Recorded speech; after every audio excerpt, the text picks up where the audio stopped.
Christmas is over, the new year has rolled in, and it's time to start doing some more work on the truck. So as the weather started getting that little bit better, I decided what's the best thing to do when the snows come down other than to spend my time lying underneath the truck. So today I decided to do an oil change on the vehicle.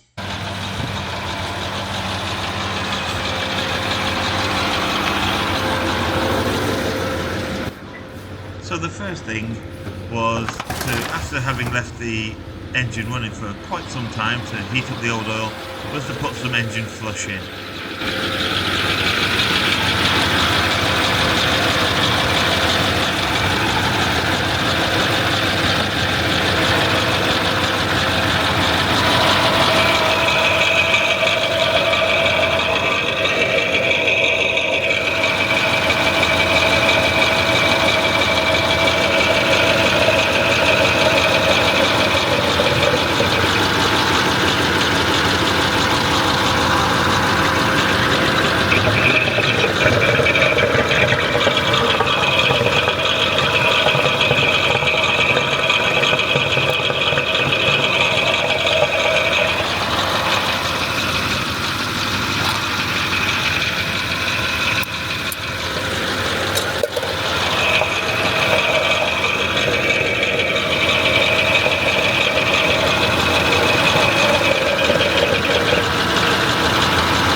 So following the instructions of the engine flush, the next thing to do after putting it in the engine, and that's more than one can because one can is for a normal car, not a truck, is to then pick up the revs, and you have to run it at a fast idle for about 15 minutes.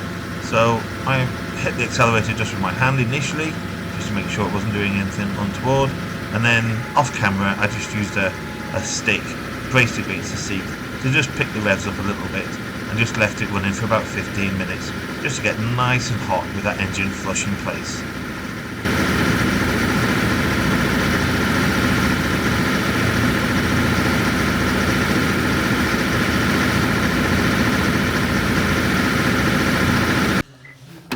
One thing that is good with a truck of this size is, unlike a car where you normally end up having to jack the thing up in order to get to the sump, this truck you can lie underneath, there's plenty of clearance. However, still jacked up the cab in order to throw a bit of light into the engine compartment so I could see what I was doing, and also to be able to give me some better access to the filters.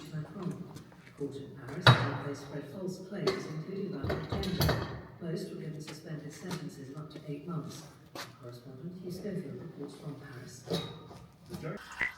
Now, it was my intention to film taking the sump plug out, but as you can see by the mess, I didn't get a lot of warning when I released it, because it came out quite quickly and I lost quite a bit of oil onto the floor. That being said, the rest of it went into the pan, and what a great pan this was for catching the oil. Loaned to me by someone from the garage where the truck is, big enough to actually take the whole content of oil from the vehicle. So that was a real big benefit, having access to something like that.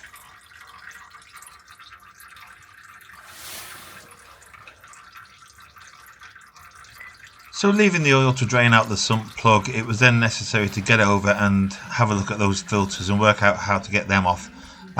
They're quite close together, so it was going to be difficult to get those off, but scrabbling underneath the truck, I managed to get over to the side and start looking at those filters.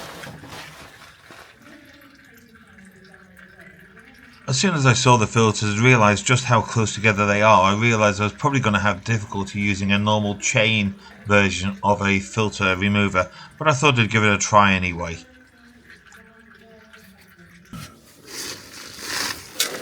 It became obvious quite early on that there was no way the chain was going to fit between the two filters, so I would have to use a different filter remover, which is one with a rubber strap instead of a chain.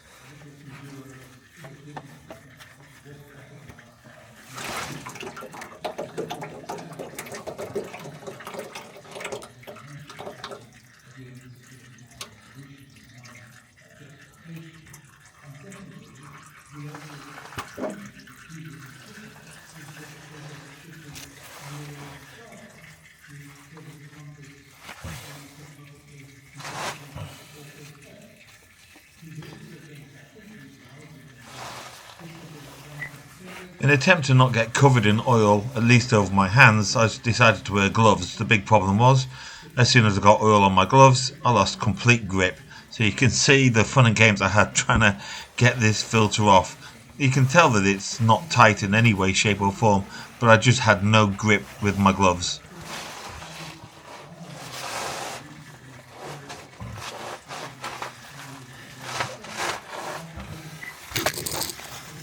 And then to top it all, just as I was about to get the filter off, I knocked the camera out of the way. So you didn't get to see it anyway. So these are the two new filters, just bought straight from the supplier, from Perkins, still readily available, so that's good news because it means I can get myself a nice healthy stock of those. And just a case of getting them out of the boxes, getting some fresh oil and putting some fresh oil on the seals around the top of the filters, just so that they don't bite or anything when you're installing them.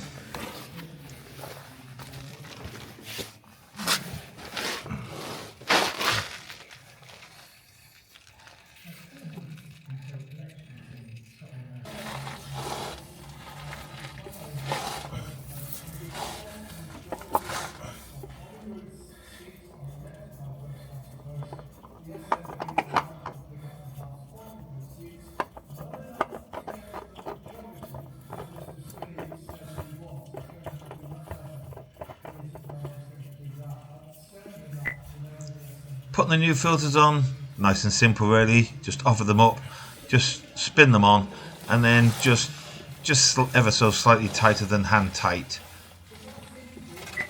And what I will do is run the engine up for a while, get the oil nice and hot. When I'm checking the levels, I'll also get underneath and just make sure that there's no leaks, etc. coming from these filters.